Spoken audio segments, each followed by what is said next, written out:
Indonesia baru saja melewati perang besar yang melumpuhkan hampir seluruh sektor kehidupan. Kota-kota yang dulu megah kini berubah menjadi puing-puing, dengan masyarakat yang berjuang untuk bertahan hidup di tengah keterbatasan. Presiden Prabowo, yang sebelumnya memimpin pasukan dalam perang, kini harus menghadapi tantangan baru, membangun kembali negeri yang porak-poranda.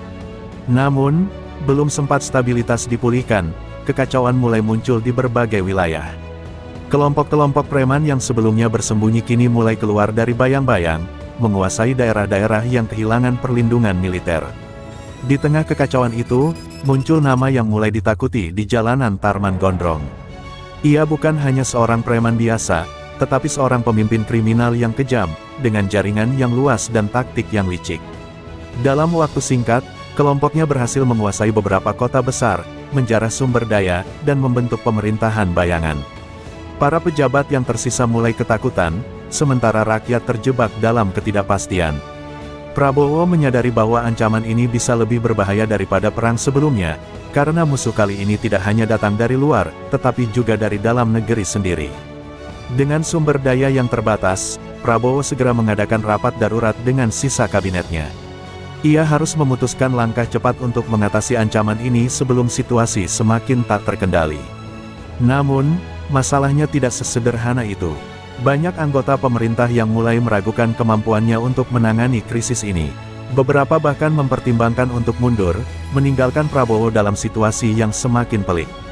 Namun, ia tahu satu hal, jika ia tidak bertindak sekarang, Indonesia bisa benar-benar jatuh ke tangan para kriminal.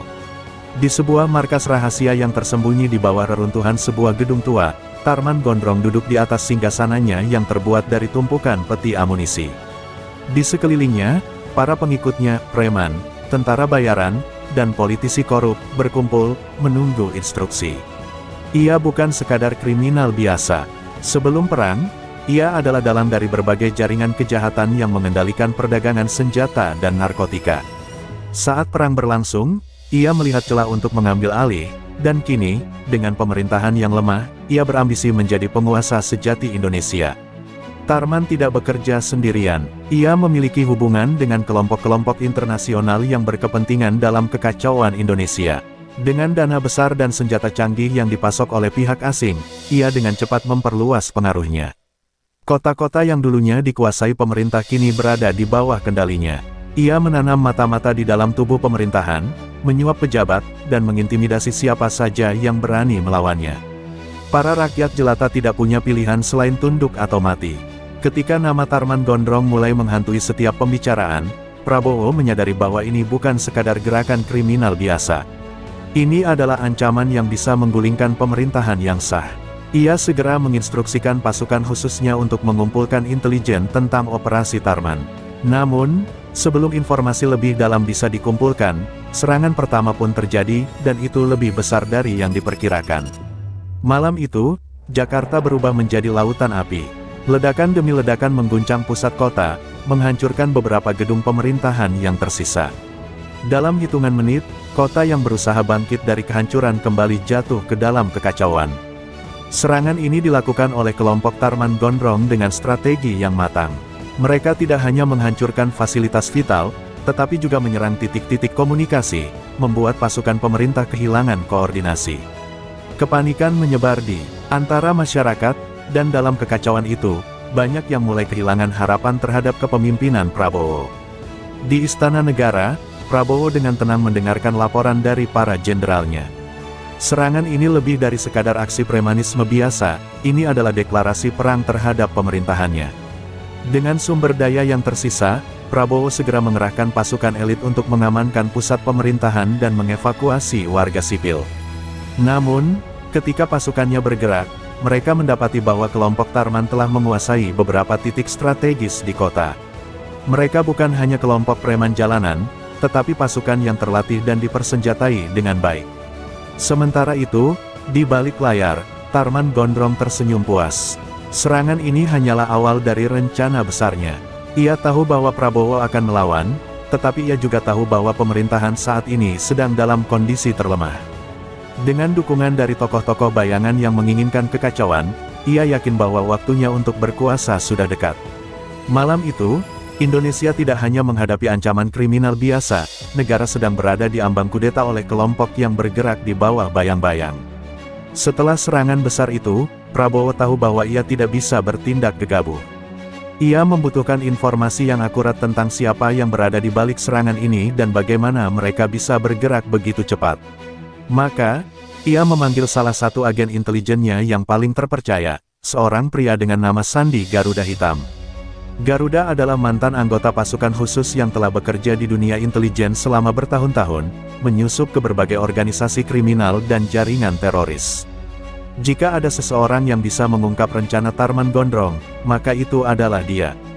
Dalam waktu singkat, Garuda berhasil mengumpulkan informasi yang mencengangkan. Ternyata, Tarman tidak hanya bergerak sendirian.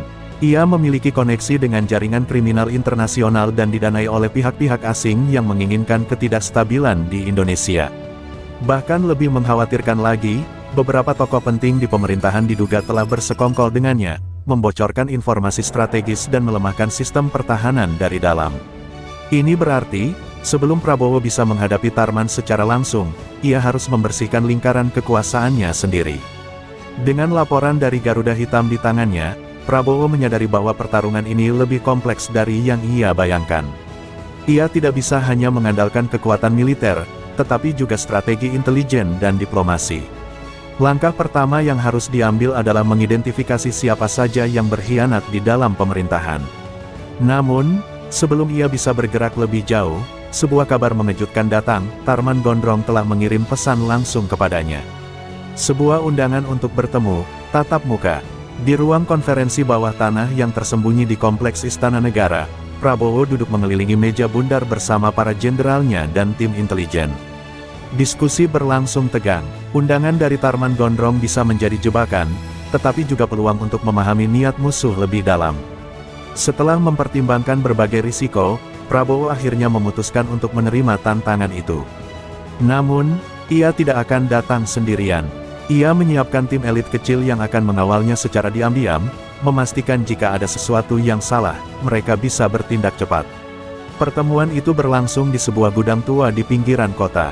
Saat Prabowo tiba, ia disambut oleh Tarman Gondrong yang duduk santai di atas sebuah peti kayu, mengenakan jaket kulit hitam dengan rambut panjang terurai. Tatapannya tajam, penuh kepercayaan diri. "Selamat datang, Pak Presiden," katanya dengan nada sinis. "Saya hanya ingin memberitahu bahwa pertarungan ini tidak perlu terjadi. Jika Anda mau menyerahkan kendali kepada saya, rakyat akan hidup dalam kedamaian." Prabowo hanya tersenyum tipis, matanya meneliti sekeliling, mencari tanda-tanda jebakan. Percakapan mereka berlangsung sengit. Tarman dengan terang-terangan menyatakan bahwa pemerintah sudah tidak lagi relevan, dan ia menawarkan Prabowo pilihan, menyerah atau menyaksikan negara ini jatuh ke dalam kekacauan yang lebih besar. Namun, Prabowo menolak dengan tegas.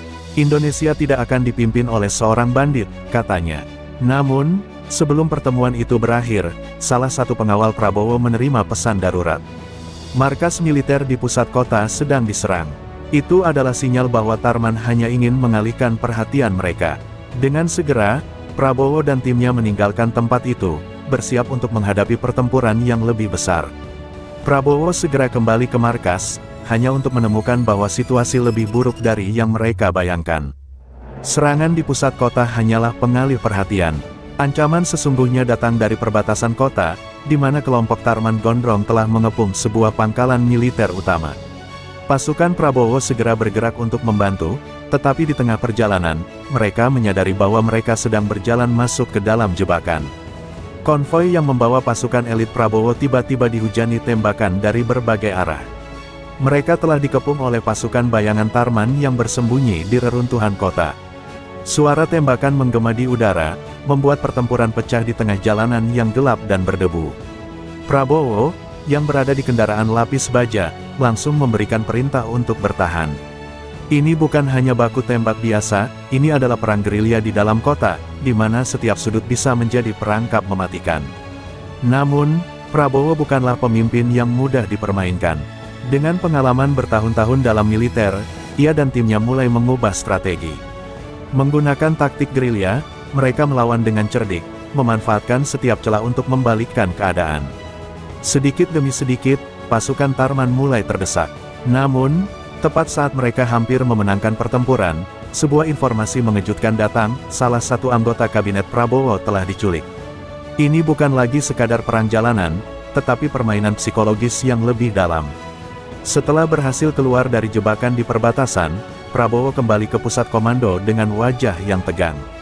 Informasi tentang penculikan salah satu anggota kabinetnya mengguncang seluruh pemerintahan.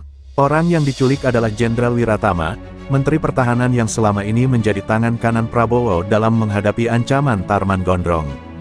Kehilangannya bukan hanya pukulan strategis, tetapi juga pukulan psikologis bagi pasukan yang masih bertahan. Tarman ingin mengirim pesan bahwa siapapun bisa menjadi target berikutnya. Namun, Prabowo bukan orang yang mudah diintimidasi. Dengan cepat, ia memerintahkan tim intelijen untuk melacak keberadaan Jenderal Wiratama. Dari informasi yang diperoleh, ia diduga ditahan di sebuah kompleks bawah tanah di kota yang kini dikuasai Tarman. Operasi penyelamatan harus dilakukan dengan cepat, tetapi situasi semakin rumit karena kelompok kriminal itu mulai memperketat keamanan di wilayah mereka. Dalam kondisi normal, misi seperti ini membutuhkan waktu berhari-hari untuk perencanaan, tetapi Prabowo tidak punya waktu sebanyak itu. Ia memutuskan untuk memimpin sendiri tim kecil yang akan menyusup ke markas musuh. Malam itu, Prabowo dan pasukan elitnya menyelinap ke dalam kota yang gelap. Mereka bergerak tanpa suara, menghindari patroli bersenjata yang berkeliaran di setiap sudut. Saat mereka mendekati target, sebuah suara tembakan terdengar dari kejauhan, pertanda bahwa musuh mulai. Menyadari keberadaan mereka, tidak ada pilihan lain, pertempuran pun pecah. Di tengah baku tembak yang kacau, Prabowo dan timnya akhirnya berhasil menemukan Jenderal Wiratama yang terikat di sebuah ruangan pengap. Namun, saat mereka akan keluar, sebuah kejutan menanti mereka. Tarman Gondrong sudah menunggu di luar dengan pasukan yang jauh lebih besar. Prabowo berdiri tegak, menatap langsung ke mata Tarman Gondrong yang tersenyum sinis. "Saya tahu Anda akan datang, Pak Presiden," katanya dengan nada meremehkan. "Tapi saya tidak menyangka Anda datang sendiri. Itu kesalahan besar." Saat Prabowo bersiap untuk memberikan perintah kepada pasukannya, sesuatu yang lebih mengejutkan terjadi. Dari belakang, salah satu orang kepercayaannya, Mayor Sudrajat, mengarahkan senjatanya kepada Prabowo. Dalam sekejap, suasana menjadi tegang. Mayor Sudrajat, yang selama ini dipercaya sebagai bagian dari tim elit, ternyata telah berkhianat. Dengan wajah tanpa ekspresi, ia berbicara, "Maaf, Pak. Saya pikir Tarman lebih bisa memberi masa depan bagi negeri ini." Pengkhianatan ini membuat pasukan Prabowo kehilangan fokus sejenak, memberikan kesempatan bagi pasukan Tarman untuk menyerang. Perang kecil pun pecah di dalam kompleks itu, dengan peluru berdesingan dan ledakan mengguncang dinding-dinding tua. Prabowo dan pasukan setianya berusaha bertahan, tetapi jumlah mereka kalah jauh. Namun, Prabowo bukanlah tipe pemimpin yang mudah menyerah. Dengan taktik cepat, ia dan pasukannya menggunakan jalan-jalan sempit dan lorong-lorong gelap untuk melarikan diri. Jenderal Wiratama, meskipun masih lemah, tetap berusaha bertarung di sampingnya. Di tengah pelarian, Prabowo hanya memiliki satu pemikiran di benaknya, ada musuh di dalam pemerintahan yang lebih berbahaya dari yang ia kira. Jika seorang mayor bisa berkhianat, berapa banyak lagi pejabat tinggi yang telah menjadi kaki tangan Tarman Gondrong. Setelah berhasil melarikan diri dari jebakan Tarman Gondrong, Prabowo menyusun rencana balasan. Ia tidak bisa lagi bermain defensif, saatnya menyerang balik. Dengan informasi yang didapat dari Jenderal Wiratama, Prabowo mengetahui bahwa pusat kendali operasi Tarman berada di sebuah gedung pencakar langit yang telah diubah menjadi markas utama. Gedung itu tidak hanya menjadi tempat perencanaan, tetapi juga pusat komunikasi dan logistik yang menopang seluruh jaringan kriminalnya. Jika Prabowo bisa menghancurkan tempat itu, ia bisa melumpuhkan kekuatan musuh secara signifikan. Operasi dilakukan pada dini hari, saat pertahanan musuh sedang berada di titik terlemahnya. Dengan koordinasi militer yang ketat, pasukan elit Prabowo menyelinap ke dalam gedung dan mulai menanam bahan peledak di titik-titik strategis. Namun, di saat mereka hampir menyelesaikan misi, alarm berbunyi, mereka telah ketahuan. Dalam hitungan detik, gedung itu berubah menjadi medan perang, dengan pasukan Tarman yang datang dari segala arah. Prabowo dan pasukannya bertempur mati-matian, melindungi tim teknis yang bertugas meledakkan markas musuh. Saat ledakan pertama mengguncang lantai dasar, pasukan Prabowo mulai mundur. Mereka hanya memiliki beberapa menit sebelum seluruh gedung runtuh. Namun, di tengah kekacauan itu, Tarman Gondrong muncul, memimpin anak buahnya dengan penuh amarah. Ia menembakkan senjatanya ke arah Prabowo, tetapi sang presiden berhasil menghindar. Pertempuran akhirnya mencapai puncaknya, Prabowo dan Tarman kini berhadapan langsung, hanya berjarak beberapa meter, siap untuk menyelesaikan pertarungan ini sekali dan untuk selamanya. Di tengah pertempuran sengit, salah satu letnan kepercayaan Prabowo, Kapten Andika, tertembak saat mencoba melindungi presiden dari serangan musuh. Prabowo, yang melihat anak buah setianya jatuh, merasakan kemarahan yang membakar di dalam dadanya. Namun, ia tidak punya waktu untuk berduka, ia harus menyelesaikan pertarungan ini. Dengan strategi yang cepat, ia memancing Tarman ke bagian gedung yang sudah dipasangi bahan peledak, berharap bisa mengakhiri pertempuran dengan satu ledakan besar. Saat Prabowo dan Tarman bertarung dalam jarak dekat, pasukan elitnya berusaha membuka jalan keluar. Namun, Tarman terbukti lebih tangguh dari yang dibayangkan. Dengan tangan kosong, ia bertarung melawan Prabowo, menunjukkan bahwa ia bukan hanya seorang pemimpin kriminal, tetapi juga petarung yang berpengalaman. Kedua pria itu saling menghantam, bertukar pukulan dalam pertarungan brutal yang penuh darah dan keringat. Namun, di saat yang paling menentukan, Prabowo berhasil menjatuhkan Tarman ke lantai yang telah dipasangi bom. "Ini akhir dari permainanmu," katanya dengan suara dingin, sebelum ia dan timnya berlari keluar dari gedung. Dalam hitungan detik, ledakan dahsyat mengguncang kota, menghancurkan markas besar Tarman Gondrong. Namun, apakah itu benar-benar akhir dari semua ini? Ataukah bayang-bayang kekacauan masih mengintai di sudut negeri? Ledakan dahsyat mengguncang langit Jakarta, membuat puing-puing gedung pencakar langit berjatuhan seperti hujan api. Prabowo dan pasukannya berlari menjauh, mencari perlindungan dari gelombang panas yang menghancurkan sekeliling mereka. Namun, meski markas utama Tarman telah hancur, ada satu hal yang membuat Prabowo gelisah, tidak ada tanda bahwa tubuh Tarman ditemukan di antara reruntuhan. Ini berarti hanya ada dua kemungkinan, ia tewas dan terkubur di bawah gedung, atau lebih buruk lagi, ia berhasil melarikan diri. Beberapa hari setelah serangan itu, pemerintah mulai mendapatkan kembali kendali atas kota-kota yang sebelumnya dikuasai oleh kelompok kriminal. Pasukan Prabowo melakukan pembersihan besar-besaran, menangkap sisa-sisa jaringan Tarman yang masih bertahan. Namun, ancaman belum sepenuhnya berakhir. Dalam beberapa pesan sandi yang berhasil dipecahkan oleh intelijen, ditemukan petunjuk bahwa Tarman memiliki jaringan lebih besar di luar negeri, yang siap membalas dendam. Bahkan, ada desas-desus bahwa ia masih hidup dan merencanakan sesuatu yang lebih besar. Saat Prabowo merenungkan langkah selanjutnya, sebuah laporan mendadak datang dari salah satu agen intelijen di lapangan.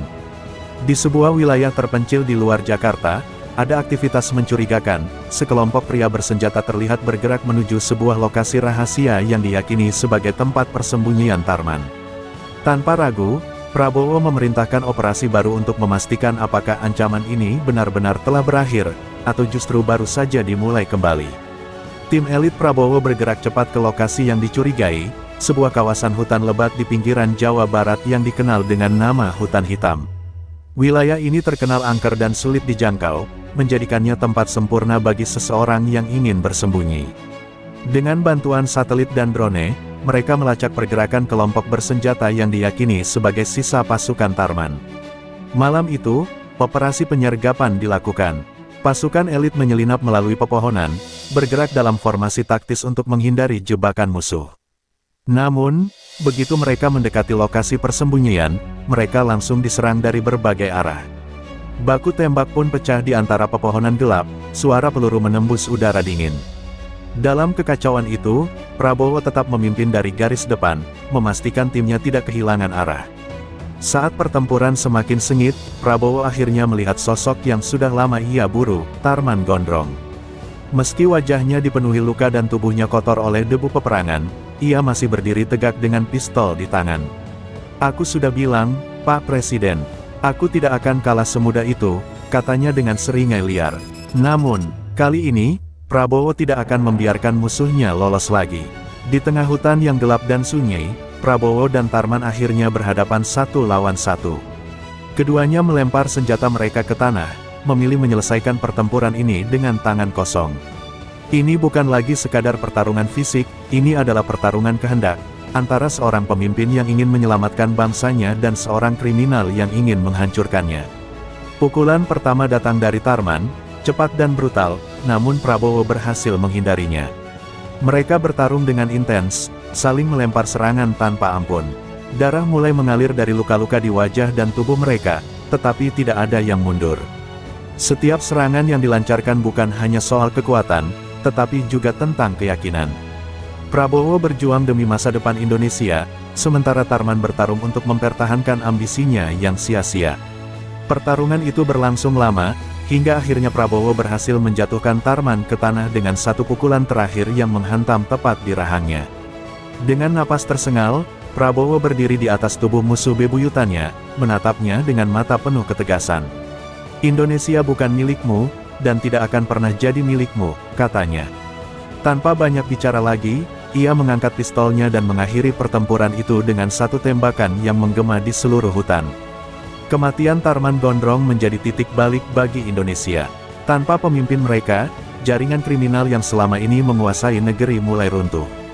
Pasukan Prabowo melanjutkan operasi pembersihan, menangkap sisa-sisa kelompok pemberontak dan mengembalikan keamanan di berbagai wilayah.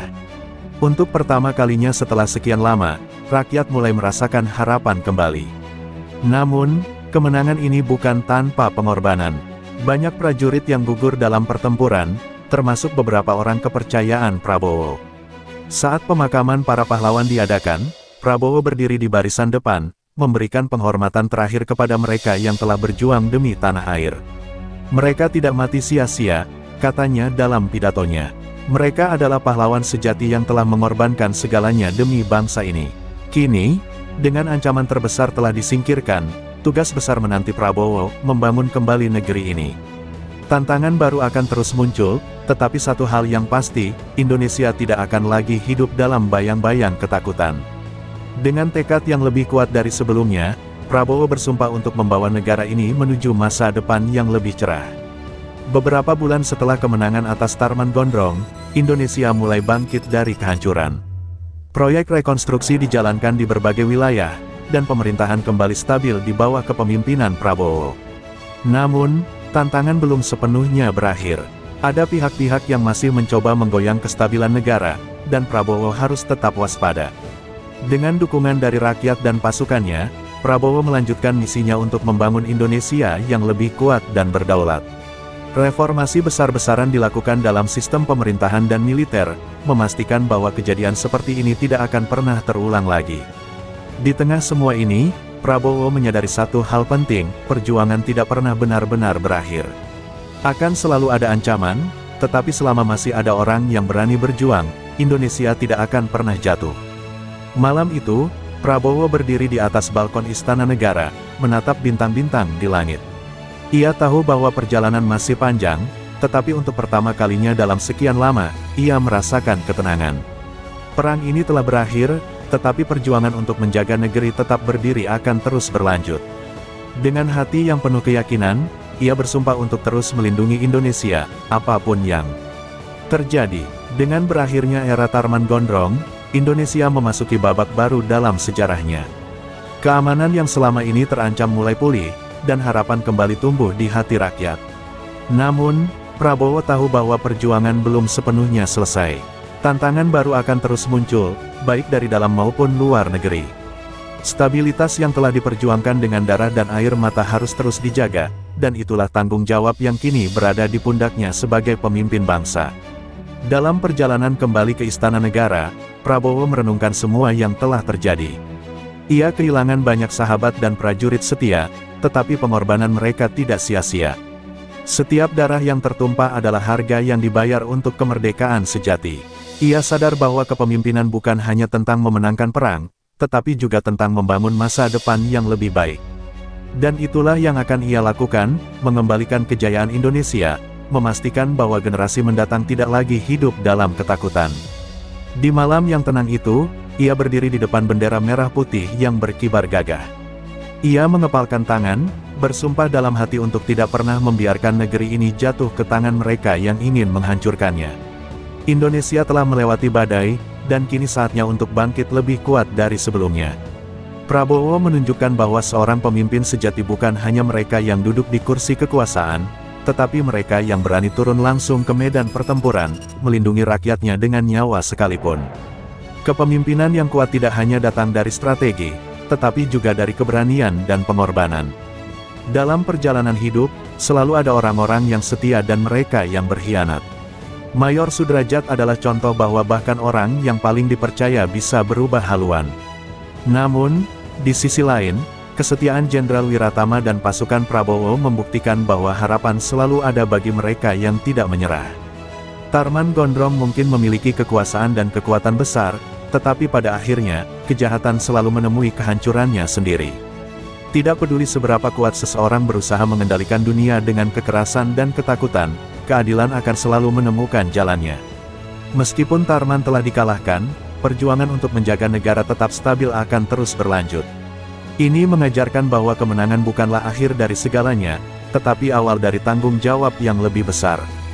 Dalam kehidupan nyata, setiap orang memiliki perjuangan mereka sendiri, dan yang terpenting adalah tidak pernah menyerah. Dalam situasi yang paling gelap sekalipun, harapan adalah cahaya yang harus tetap menyala. Rakyat Indonesia mengalami masa-masa sulit, tetapi mereka tetap percaya pada pemimpin mereka. Begitu pula dalam hidup, seberat apapun masalah yang dihadapi, selalu ada jalan untuk bangkit kembali.